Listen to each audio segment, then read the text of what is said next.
नमस्कार मंडळी. अनेकदा जीवनातील संकटात आपण स्वतःला एकटे समजतो.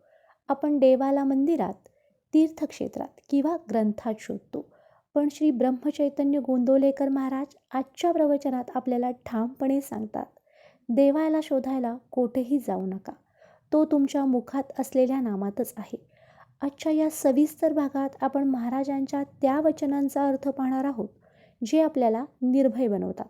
श्री ब्रह्मचैतन्य गोंदवलेकर महाराज यांचं प्रवचन 30 जानेवारी.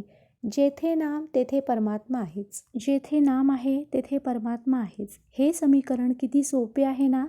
महाराज आपल्याला कळकळीने विनंती करतात की जर तुम्हाला माझी भेट हवी असेल तर मुखाने अखंड रामनाम घ्या. जो मनुष्य नामात रंगून जातो तो जणू अखंड महाराजांच्या समोरच बसलेला असतो. जेथे रामाचे नाव तेथे माझा ठाव.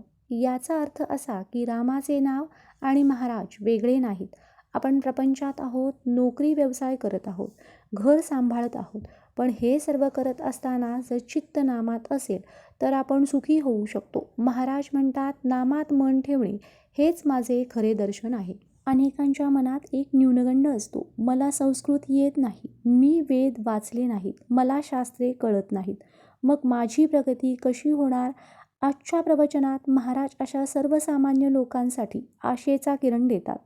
ते म्हणतात, नाही केले वेदपठण, शास्त्राचे नाही झाले ज्ञान, असा मी अज्ञान जाण. जर तुम्ही अज्ञानी असाल तर फक्त रामाला शरण जा, त्याच्यावर विश्वास ठेवा. केवळ नामस्मरण केल्याने जे समाधान मिळते ते मोठ्या मोठ्या पंडितांनाही मिळणे कठीण असते.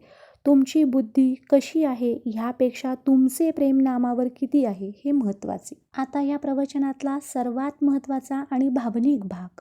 मी सतत तुमच्यापाशी आहे हा ठेवा निर्धार, न सोडावा आता धीर. महाराज सांगतात की मी तुमच्यापासून दूर गेलेलो नाही. जसा प्राणाशिवाय देह राहू शकत नाही तसा मी तुमच्यापासून वेगळा नाही. ते म्हणतात, माझी वस्ती तुमच्या शेजारी जाणं. कल्पना करा, साक्षात सद्गुरू आपल्या शेजारी राहत आहेत. असा विश्वास जर मनात असेल तर भीती उरेल का. जर तुम्ही दासबोध वाचलात आणि नाम घेतले तर महाराज म्हणतात, मी त्यातच आहे असे समजा. आपल्याला देव शोधायला कोठेही वणवण फिरायची गरज नाही. तो आपल्या घरात, आपल्या हृदयात नामाच्या रूपात प्रकट होतो. शेवटी प्रवचनात म्हटलंय, सर्वांनी राखावे समाधान, जे माझे प्राणाहून प्राण. परिस्थिती कशीही असो, नामाच्या बळावर समाधानी राहणे हीच महाराजांना दिलेली खरी गुरुदक्षिणा आहे. आजच्या प्रवचनाचा हाच सार आहे की नाम कधीही सोडू नका. शक्य तितके नामात राहा, कारण तिथेच महाराज अखंड तुमच्यासोबत आहेत. तुमच्या जीवनात नामाचा काय अनुभव आहे मला कमेंट्स करून नक्की सांगा आणि लिहायला विसरू नका. श्रीराम जय राम जय जय राम. व्हिडिओ आवडल्यास व्हिडिओला लाईक करा, शेअर करा हा व्हिडिओ तुमच्या मित्रपरिवारासोबत. कोणी नवीन मंडळी आपले व्हिडिओ पाहत असतील तर त्यांनी पूजा अँड रुधो व्लॉग या चॅनलला आठवणीने फॉलो करा. श्रीराम जय राम जय जय राम.